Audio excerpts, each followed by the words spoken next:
Os direitos das mulheres em Portugal do século XIX ao século XXI. No final do século XIX, muitas mulheres trabalhavam em casa, nos lavouros e no campo, sem acesso à escola. As mais abastadas aprendiam a tocar piano, a falar francês e a ler, mas só algumas aprendiam a escrever.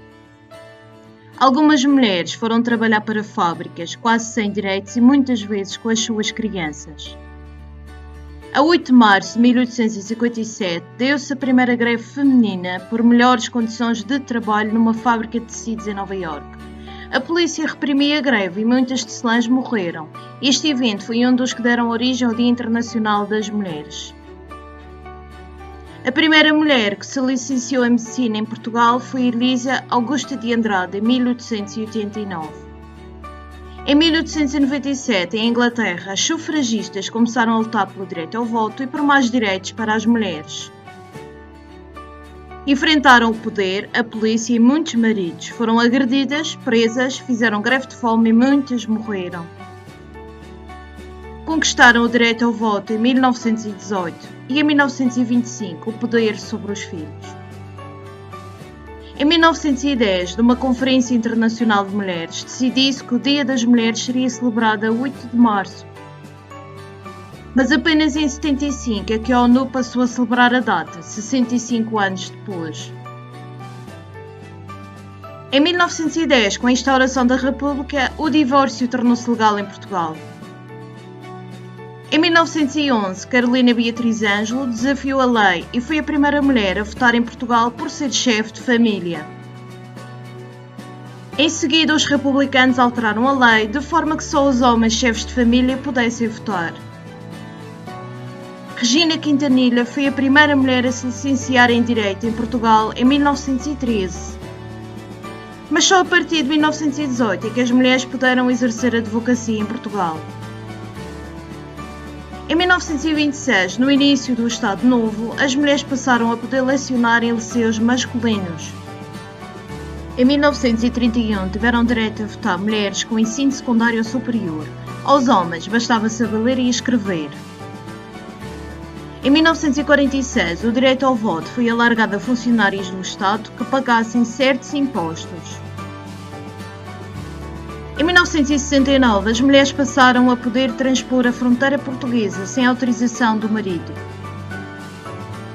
Durante a ditadura, as mulheres não tinham acesso à carreira política, diplomática e militar e à magistratura. O divórcio era proibido para os católicos pela Igreja através da concordata assinada entre a Santa Sé e Portugal em 1940. Todas as crianças nascidas de uma relação posterior ao primeiro casamento eram consideradas ilegítimas. Telefonistas, enfermeiras, hospedeiras e funcionários do Ministério dos Negócios Estrangeiros não podiam casar. As professoras precisavam de autorização para casar e tinham que ganhar menos do que o marido. A esposa não tinha o direito de tomar contraceptivos contra a vontade do marido. A 25 de abril de 1974 deu-se a Revolução e a instauração da democracia em Portugal. As mulheres passaram a poder aceder à magistratura, ao serviço diplomático e a certas posições na administração local. Em 1975 realizaram-se as primeiras eleições onde as mulheres portuguesas adultas votaram sem restrições. Os casais católicos puderam passar a pedir o divórcio civil desde 1975.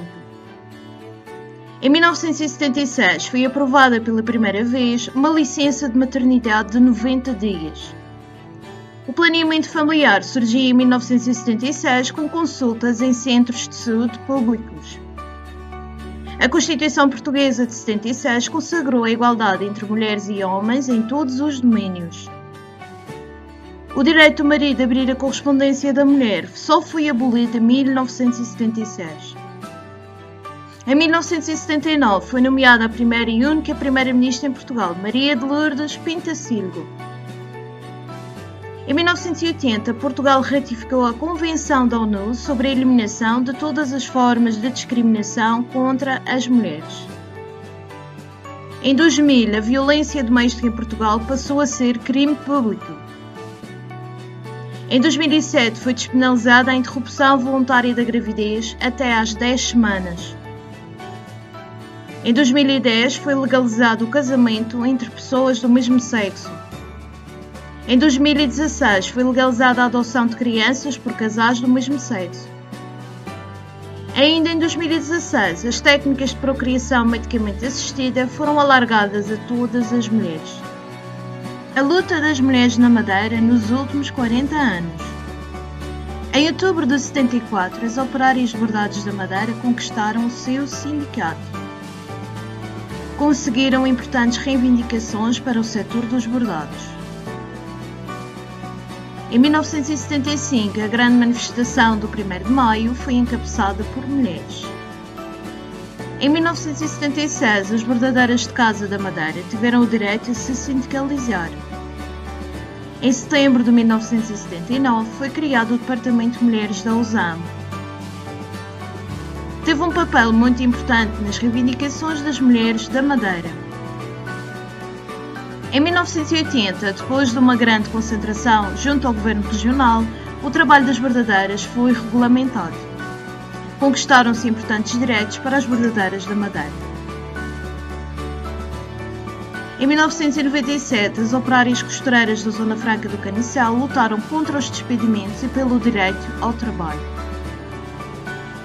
Em 1999, entrou em vigor a lei que consagrou o direito das bordadeiras de casa se reformarem aos 60 anos.